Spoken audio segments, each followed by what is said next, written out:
Hey, welcome to Feeling Twisty. These past couple of years have been amazing learning about the power of imagination. And it's not like I invented it. I didn't create some new program. I don't have a program to sell you that you got to buy my thing to get this because you already have this. And that's what I've been learning, that this power is what gives life to everything. It is this power. Everything is sustained by our imagination.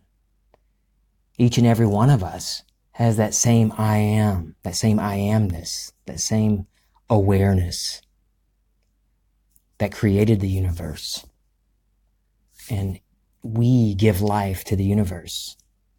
And everything I imagine about myself and about the world is what I experience. And I talk about, I think just about every episode I talk about an imaginal scene, creating an imaginal scene. Again, I didn't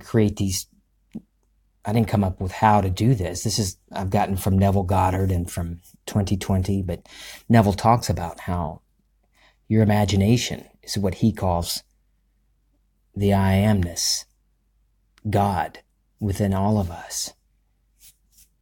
And that you can be anything you want and experience anything you want. And we've been doing it all along, unintentionally or unwittingly, imagining up good, bad, and indifferent in our lives. And if you start to notice, uncritically looking at your life and noticing your assumptions, what you assume to be true about yourself, about your environment, about the world, is what you experience. What you know to be true is what confronts you in life. And that's what Neville talks about all the time. I do want to share a story. He talks about this often. He uses this example of the power of imagination. This story takes place way back, I'm thinking 1933, or maybe it's 1939. It's in the 30s, I think. It doesn't matter. It's back before they had airliners, passenger airplanes going between the U.S. and Barbados. He and his wife and his daughter were visiting his family. That's where he grew up, on the island of Barbados. So he's there on Barbados, took a ship, and before he left New York City, he didn't book secure passage back home, back to the United States. And so when it came time for him to leave, and this is April of that year, he needed to be back for speaking engagement, the beginning of May. And he needed to leave within a few weeks. He goes down to the ticket office for the ship. Sorry, sir, you can't get out of here until September. It's going to be months because there's 2,000 people ahead of you on the waiting list. And Neville didn't freak out. He says, he could have flipped out, sent the telegram to the people in Milwaukee. Sorry, I'm not going to make it. Can't make it to talk to you about the power of imagination because I'm stuck here on Barbados. He could have gone to his brother, Victor. Victor and his dad were growing a business, the family business. It was getting bigger and bigger back then. It still is. It's a huge business to this day. And so Victor had a lot of pull on the island of Barbados. He could have gone to his brother and asked him to just pull some strings and get him and his wife and daughter on a cruise ship, on a ship back home. He didn't do that. He did the one thing he knew would work without a doubt. He went back to the hotel, sat in his easy chair, and got into that state akin to sleep that he talks about. That drowsy feeling. And he let that easy chair become the little boat that takes passengers from the dock out to the ship, to board the ship. He let that chair become that boat. And in his imagination, he feels the waves, the rocking of the small boat. He sees his wife and daughter and his brothers there. And he plays out this whole scene where they pull up to the gangplank. His brother picks up his daughter to help get her up the gangplank. All in imagination. He walks up the gangplank, feels the railing, smells the sea the salty air of the sea, and even goes up at the top before entering the ship, looks back at the island, and he talks about how he did this until he felt the realness of it all, felt the emotions of happiness and relief that he's leaving in time to make it to his speaking engagement, but then sadness that he's saying goodbye to his family on the island of Barbados. All of these things he kept doing in his imagination until it took on the tones of reality. He talks about in a number of lectures how while doing this, his mind would wander, and he would just bring it right back, bring his attention back to that scene, start over on the boat, up the gangplank. His mind would wander, bring it back, start over, do the scene again, over and over, until it felt natural to him. And then he dozes off for just a moment, he said, took a small nap in the chair. And not long after, he gets a call and the tickets are available. Someone canceled suddenly, and somehow, instead of the other 2,000 people ahead of him, he gets called to get passage back to the United States in time to get to his speaking engagement in May. I'll read you the quote. This is from the lecture, An Inner Conviction. If I could climb a gangplank, by the way, I think I've said gangplank more in this podcast, this episode, than I ever have in my entire life added up. If Tom Trahan's listening, he'll let me know if I've said this a lot. I feel like I've said gangplank a lot. If I could climb a gangplank that is not visible, and while I'm climbing it, feeling that I'm actually doing it and watching all the things, and then put my hand on the rail and look with nostalgia towards the island that I'm leaving and the family that I'm leaving behind. And yet it's a peculiar feeling. I'm leaving them and I'm sad, and yet I'm happy in the going. I want to get back to my apartment in New York City, and therefore I've got to leave them. So there's this peculiar, bittersweet feeling. I feel it so naturally. And suddenly the phone is ringing and the call is coming. I'm taking the next boat to get back just in time. So he did this imaginal scene until he had that peculiar certainty, this feeling of realness, that it's already true. And he didn't mention it here, but he does in a number of lectures. He just nodded off. It's okay. Once you complete the scene, just nod off to sleep. Take a little nap. Or not. But do it until it takes on the tones of reality, until you have what Neville calls this peculiar certainty, this knowing that I may not be able to convey exactly what this knowing feels like until you experience it, till you know what this peculiar certainty is. Back when I was healed, it was just a little imaginal scene. The scene that's not what the power was. It was what it implied, and the feeling of realness, this peculiar certainty, this knowing beyond any doubt.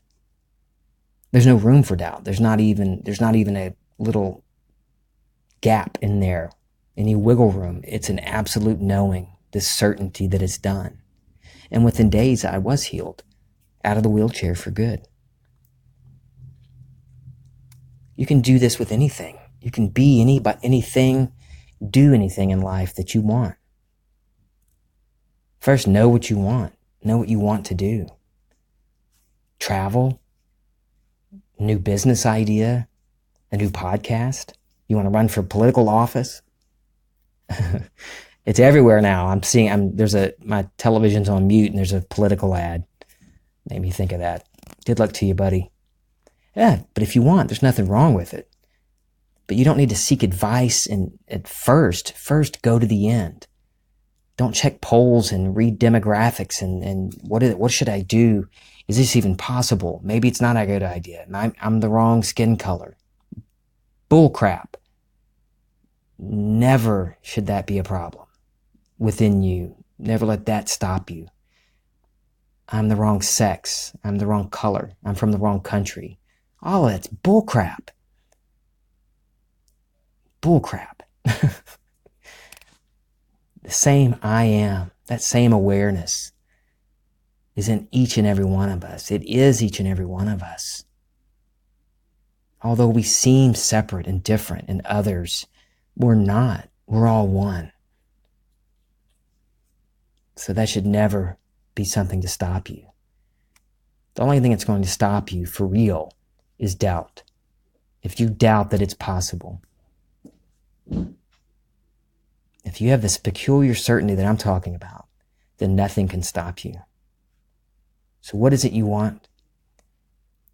And then ask yourself, how would it feel? What would it feel like if that were already true? If I am that person, if I have that political office, if I have that business, and not just getting the business, what would it feel like if I've been successful in this business and growing it every year? And I'm years ahead now. What if I'm looking back and it's been a decade? How would that feel? And whether you're rehearsing an imaginal scene in your mind and bringing all the tones of reality into that so that you feel it to be real, or you're just asking yourself, what would the feeling be like? The key is for it to feel real. Get to the point where you have that peculiar certainty that it's done and nothing at all can stop it. I'm going to read you another quote. If tonight you wanted, I don't care what it is, and the concept, you contemplate it, and so contemplate it that it seems to be real, so natural that it awakens within you that feeling of certainty that it's real. Well, no power in this world can stop it. It can't stop it. If you look out for confirmation from others, then you're not doing it. Don't ask anyone if what you did is right or wrong. Did you do it? Then that's all. You don't have to ask. You don't have to check the polls to see if it's a popular idea. You don't have to see if there are other people with other businesses similar to yours to see if maybe the market's saturated. It wouldn't work here. Bull crap. Nobody wants to hear my podcast. My friend Orrin Parker, who has Find the Good News with Orrin Parker, a fabulous, fantastic podcast. Oh my God. He's like a powerhouse at this. He's an inspiration. He didn't check to see, I wonder if a podcast about good things and people doing good things and good news, would that even work? Should I take a survey and see if anybody would be interested in that? No.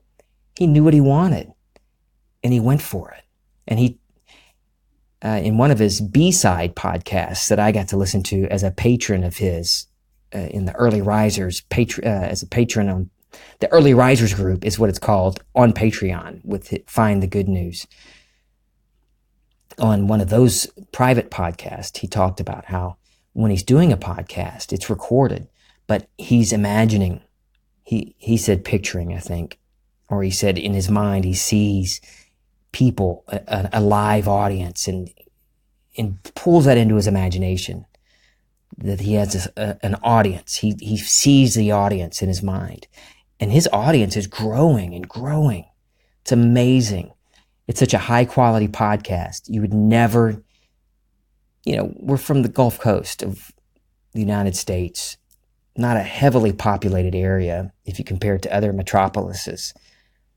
But he's got big time, big city quality in his podcast. And it all started within him with a desire. So don't check to see if it's a popular thing first or to see if it would work. What would you want to do? How would it feel if that were true now, right now? Dwell in that feeling. Let it become a part of you. Marry it. Become one with it. Until you have that peculiar certainty. I guess that's going to be the title of this. Peculiar certainty. All right, get out there and rock it. I love you. This is Feeling Twisty.